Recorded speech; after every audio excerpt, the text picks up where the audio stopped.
Hello, and welcome to a very special Peak Merch Part 2 of the Peak Merch Museum building project. You already came with us to IKEA, and now, here in the nice glow of our puppy-friendly Christmas tree, I am building my shelving unit. Zzz. So, I already built one. This is a twofer. And then there'll be a threefer, and I'm going to stack them all. That's the secret. And then once I do that, you will see this take shape. Maybe I'll even give you a little preview of the Peak Merch Museum as well, that we'll dive into in subsequent videos with story time.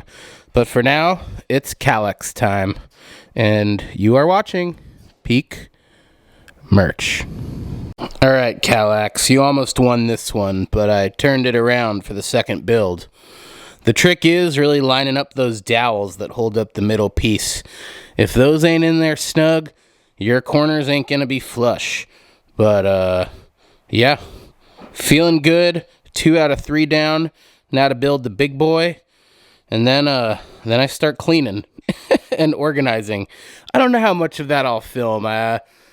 Throwing out trash and old periodicals has a limit of rewatchability, right? But this will be good. I'm excited. All right, almost done here with the 4-section Calyx, and I'll tell you, building IKEA furniture is like an acid flashback to being in college. Just like looking at the manual and the two kind of, gender-neutral people. What they say, by the way, 2 people. It says don't do it by yourself. So the Peak Merch Travel Companion is prepping a feast for our guests in the other room, but she's coming in to help me. And it gives you wrenches and everything you need, but the instructions are so funny. It's kind of trial and error. You have to be patient. Building IKEA furniture isn't hard. It's just not always intuitive. And I think it's good for the brain. So there's a tremendous feeling of accomplishment, even though you're not really doing any real construction. You're just assembling. So I don't know. Something to think about. But yeah, almost done here. And then comes the fun part. All right, check this out. One more screw. This might not be a big deal to some of you, but I don't construct or assemble often. I'm a mixture of lazy, not crafty. I'm good with words. I'm good with narrative and sound. But, yeah, let's put this together. And real quick, I'll show you what we're working with, too. So this is it. This is my pile of stuff, merch and collectibles from all kinds of places. Pigpen and Grogu up there. I've got some really cool pieces here. And they're just collecting dust because they're not properly kept. So I'm not going to show you the rest of this thing until we're done here. But yeah, let's get these little shelves installed and see how it looks. What do you say? Ta-da! Huh? 4, 2, 1. Put my extra records there at the bottom. Toys and collectibles all up there. Toys and collectibles all up here. I've got a lot of work to do. We're not done yet, but it looks great, and I'm excited. So let's start putting the pieces together. Well, you know what I mean. I already put the pieces together, but you know what I mean. Decorating, organizing. Let's go. All right, and here we are, the fruit of my labors, the tchotchkes of my loins. After that build I showed you yesterday, we're finally ready to open the Peak Merch Museum. It's not much, but it's a start. So here are the Calyx combos we talked about. At the top, our little Star Wars shrine. We got an original Ewok plush, likely from Star Tours as a kid. We got the 50th anniversary R2-D2. We got the 40th Return of the Jedi Ewok sculpture. We got the Battle of Endor depicted in tiki mug format from Oga's. And then some other non-Star Wars ephemera as well. There's a Buddha box in the corner. Under that, our World's Fair and commemorative coin hub with an old MGM Studios pen I got at an antique shop in Asheville, along with this Disney World cast member 10th anniversary commemorative coin, which is a pretty good find. Here you'll also find our Iron Gwazi and Cedar Point stuff. Cedar Point face cover. 150th anniversary face cover. How do you like that? That's staying in the bag. And of course, the small replica of our Six Flags commemorative brick. We didn't know the 50th anniversary would be such trash, but we do technically have a brick there, so pay homage. And just a quick scan of the rest, which I'm going to unpack in future clips. It's going to be winter, so we're going to need to figure out some new ways to talk to each other, friends. That may mean more lifestyle content, but in any case... This is a cast member plate? Yeah, it's a past member Aaron Gwazi plate. Let's see, the autofocus. Yep, that's what we're looking at. And here for first reactions is friend of the channel, Jeremy Moore. How you doing? I'm doing all right. I recognize which Cedar Fair merch shop some of this very peak merch came from. That's true. It is true. I wouldn't make it up on the internet. I mean, people make up stuff all the time. But yeah, this is a roller coaster cove. There's some Universal stuff down there. A couple of pop figures. This is the creepy clown nook. You've got Leon Coffey from the Houston Livestock Rodeo, famous clown. JP Patches, the Seattle Children's Clown. This little creepy guy I got in the Oregon coast. I'm pretty sure he's haunted. I haven't named him yet, so if you have any ideas, let me know. And then just a quick scan over here. They finally got plush for the Cyclone this year. A coaster cutout I'm not opening of E.J. Hill's Breaker and Helix at Massimoka. George Bush as an animated ventriloquism puppet, because of course. Ren and Stimpy, Flubber, Blinky, Blobfish from Archie McPhee. This is our tacky food icon Nook. You know who these folks are. And yeah, that's your boy, the criminal Grimace, hiding under that mask. So, you know, it's been a road. There's going to be a lot more collecting to go, but I'm glad you're walking this road with us. And I just want to thank anybody who watched last year as we launched. We're going to keep this going and fold more storytelling and fold more context and fold more meat into the bones, as the kids say, in 2025. So, all right. And let's go back to this guy for his first reactions to the Peak Merch Museum, and then we'll take it home. And I see he's found the Maid of the Mist trinket box. It is a trinket box. We went there together, but that was procured on a separate trip. You remember that?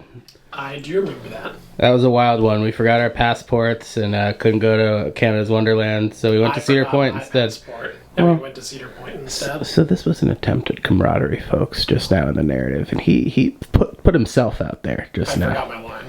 It's fine. You got a rock and roller coaster poster, laminated poster behind you. Remember when places used to do that and they didn't give a shit about the environment?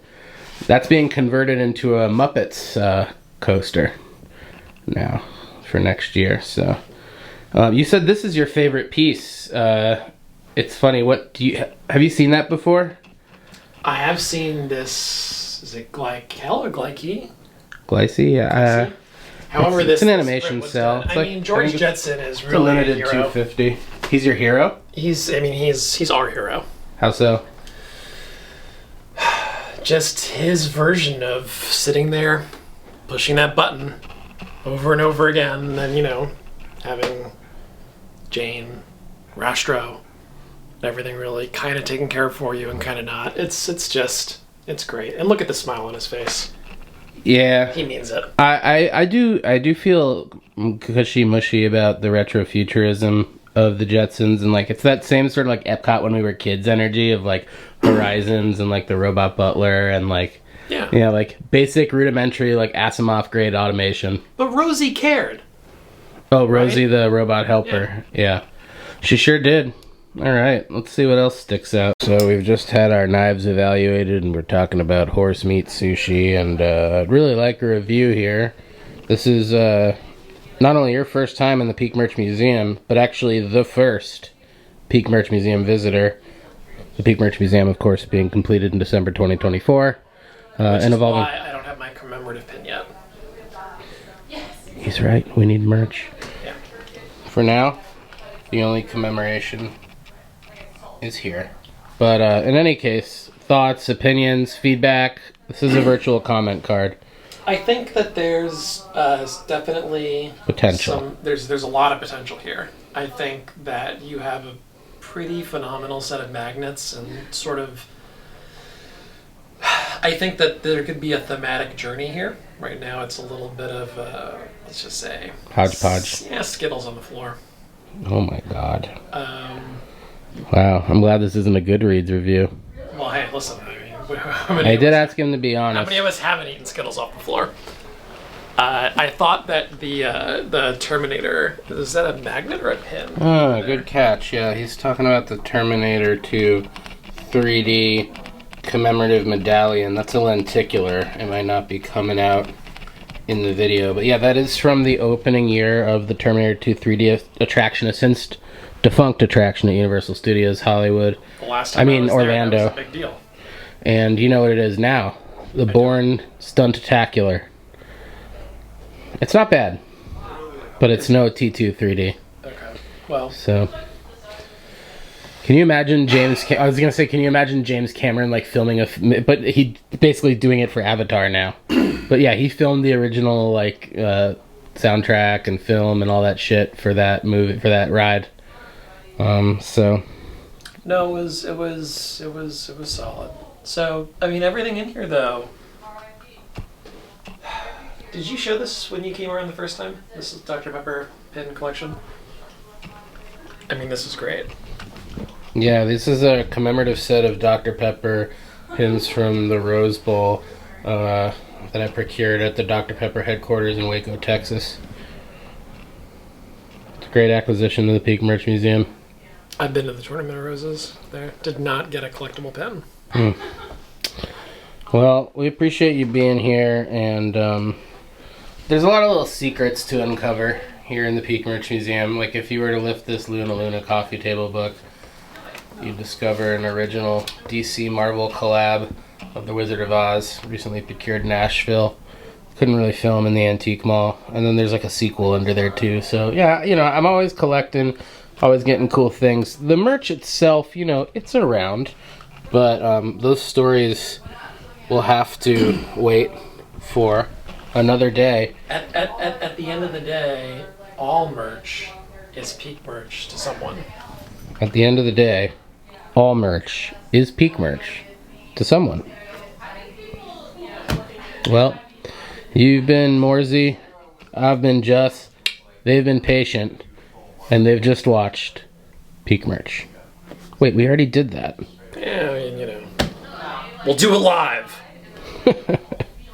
Bye-bye now.